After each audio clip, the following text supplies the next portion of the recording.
Hello everyone, आप लोग को स्टेटस देखना है अपने स्टेनो एग्ज़ाम का। तो उसके लिए आपको क्या करना है, ssc.gov.in की वेबसाइट पे आ जाना है। फिर यहाँ पे लॉगिन और रजिस्टर करके ऊपर दिख रहा है, इस पर क्लिक करना है। फिर यहाँ पे आपको अपना यूज़र नेम डालना है और फिर पासवर्ड डालना है। फिर कैप्चा जो है ना, कैप्चा ये ऊपर जो कैप्चा के ऊपर लिख के आ रहा है KD4GB, ये सेम जैसे स्मॉल और कैपिटल लेटर में लिखा है वैसे ही आपको लिख देना है। फिर इसके बाद आप यहाँ पे लॉगिन पे क्लिक करेंगे। क्लिक करने के बाद आपके सामने कुछ ऐसा इंटरफेस खुल के आएगा। फिर यहाँ पे आपको एडमिशन सर्टिफिकेट वाले सेक्शन में नीचे हरा हरा कलर का दिख रहा है, इस पर आपको क्लिक कर देना है।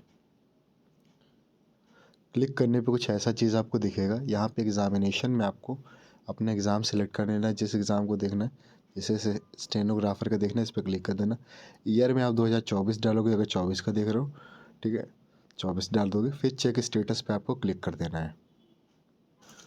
तो जिनका भी मैं देख रहा था उनका आप देख सकते हो, एग्ज़ाम डेट 11 दिसंबर की मिली है, शिफ्ट सेकंड मिला हुआ है और लखनऊ मिला हुआ है और एप्लीकेशन एक्सेप्टेड। अगर किसी का मान लो इन केस रिजेक्ट हुआ होगा तो उसका रिजेक्टेड लिख के आएगा, अदरवाइज़ एक्सेप्टेड लिख के आएगा। और मैं बताना चाहूँगा, अभी भी एग्ज़ाम में लगभग 10 दिन बाकी हैं। तो जिन लोगों ने भी प्रिपरेशन नहीं करी वो ये कर सकते हैं कि मेरे Telegram channel SSC top aspirants करके इसी कमेंट सेक्शन में पिन कर दूंगा, उस पर जुड़ जाओ। मैं रेगुलर मॉक्स प्रोवाइड कर रहा हूँ। आगे आने वाले दिनों में क्या चीज़ें करनी चाहिए उसकी भी मैंने वीडियो बना के डाल रखी है।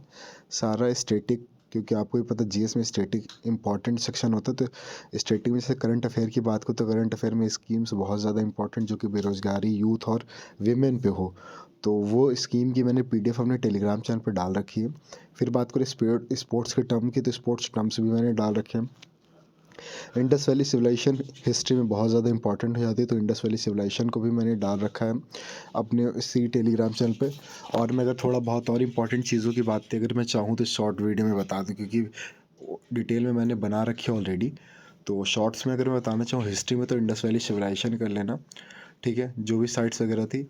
और नियोलिथिक, चैल्कोलिथिक, ये चीज़ें कर लेना, जो चैल्कोलिथिक पीरियड, नियोलिथिक पीरियड था। तो इन चीज़ों के बारे में चीज़ें पढ़ लेना।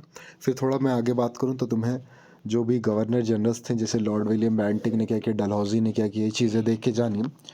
और तुम्हारे जो चंद्रगुप्त मौर्य थे और अशोका थे, इनके बारे में पूरा पूरा पढ़ के ना, मुगल एम्पायर बहुत ज़्यादा इंपॉर्टेंट, जैसे मुगल में किसने, कौन सा शासन ने क्या चीज़ें कब बनवाई, बाबर ने क्या करवाया, कौन कौन से युद्ध थे और किसका मकबरा कहाँ पे, किसकी कब्र पे कौन गया था पहली बार विजिट के, ये सारी चीज़ें देख लेनी है। फिर अकबर को पढ़ लेना। और दिल्ली सल्तनत में तुम्हारे डिपार्टमेंट थे, दीवाने अर्ज़, दीवाने को, ये सब जो डिपार्टमेंट्स के नाम है ये इनको पढ़ के आना है।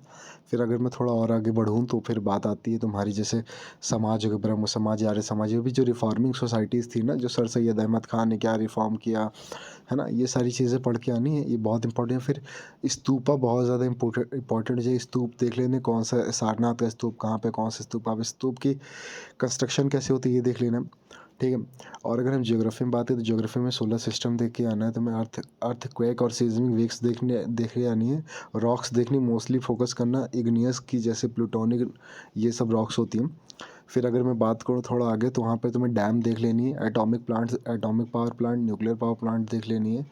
तुम्हारी जो कैगा वगैरह हो गई देख लेना है। और फिर तुम्हें जो बेल्ट्स होती, copper belt, copper mine, iron mine, है ना, चित बिल्लूर, ये सब चीज़ें देख लेनी, ये सारी चीज़ें देख लेनी। फिर अगर मैं और बात करूँ ज्योग्राफी में, तो तुम्हारा जो रेनफॉल होती है, साइक्लोनिक साइक्लोनिक मानसून वगैरह ये सब चीज़ें होती हैं, और ओरोग्राफिक रेनफॉल हो गई, ये चीज़ देख के आनी है। जो तुम्हारी नॉर्थ वेस्टर्लीस होती, बारदौली, चीरा, ये जो तुम्हारे ब्लॉसम ये होते हैं, नहीं क्या बोलते हैं, कॉफी ब्लॉसम, मैंगो रिपनिंग, तो ये जो होती हैं इनको देख के जाना, ठीक है। इकोनॉमिक्स में बात करो तो GDP deflator, GDP deflator, NDP, NNP, GDP, GNP, ये सारी चीज़ें बनानी है। देखो मैं बहुत अर्जेंट में वीडियो बना रहा हूँ, तुम लोग को पता होगा मैं घर पे नहीं हूँ, तो अपने सेटअप पे नहीं हूँ, तो मैं यहाँ बाहर निकल के आया हूँ, तो शोर आ रहा होगा तो मैनेज कर लेना। तो इन चीज़ों पे पढ़ के आना। और साथ ही माइक्रो फाइनेंस बहुत इंपॉर्टेंट टॉपिक है, तो उसको भी देख के आना है, ठीक है। केमिस्ट्री में बात करें तो केमिकल कंपाउंड्स वगैरह देख लेना, रिएक्शंस देख लेना। और फिजिक्स में न्यूटन के लॉ, इक्वेशन ऑफ मोशन, ये सारी चीज़ें देख के आना। यूनिट्स एंड मेजरमेंट देख लेना। बायोलॉजी की बात करें तो सेल टॉपिक बहुत इंपॉर्टेंट है, किंगडम देख लेना। फिर प्लांट हार्मोन्स वगैरह देख लेना, इंपॉर्टेंट हो जाती है। साथ में जो विटामिन हो गई, कौन से विटामिन में क्या चीज़ें पाई जाती है, कौन से विटामिन कौन से केमिकल कंपाउंड पाए जाते हैं, कौन से विटामिन का क्या केमिकल नेम है, ठीक है। विटामिन B12 कितनी होती हैं, विटामिन बी कॉम्प्लेक्स में कितनी विटामिन होती हैं, है ना, तो वो देख लेनी है तुम्हें, क्योंकि वो 12 लिखा 12 तक होती नहीं, बीच बीच में एक दो गायब भी हैं, तो ये चीज़ें देख लेनी तुम्हें। एंटोनी वॉन लीवरहग ने कौन सी डिस्कवरी करी, पोलियो का टीका किसने डिस्कवर की, चीज़ें देख के आनी। तो लगभग मैंने सारे सब्जेक्ट तुम्हें बता दिए। स्टैटिक पोर्शन की बात करूँ, तुम्हें डांस हो गए और इंस्ट्रूमेंट बजाने वाले, ये सब तुम्हें साउथ इंडियन मोस्टली करने हैं। टेम्पल्स देख लेना, टेम्पल की शैली को, उसे द्रविड़ शैली, नागर शैली, वैशाल शैली, ये देख लेनी। चालुक्य के टाइम पे कौन से होते, चालुक्य, चोला, और ये सब एम्पायर जरा देख के आना, तुम्हें सारी चीज़ें करके आनी है। और देखो बाकी सारी चीज़ें मैं डिटेल बता रखी हूँ, सारी चीज़ें ये मोस्टली जितने भी स्टैटिक के पीडीएफ्स हैं A to Z मैंने टेलीग्राम चैनल पर डाल रखा है, तो ज्वाइन करना। चलो सभी को all the best. Comment section में जरूर बताना किसका कब एग्ज़ाम है।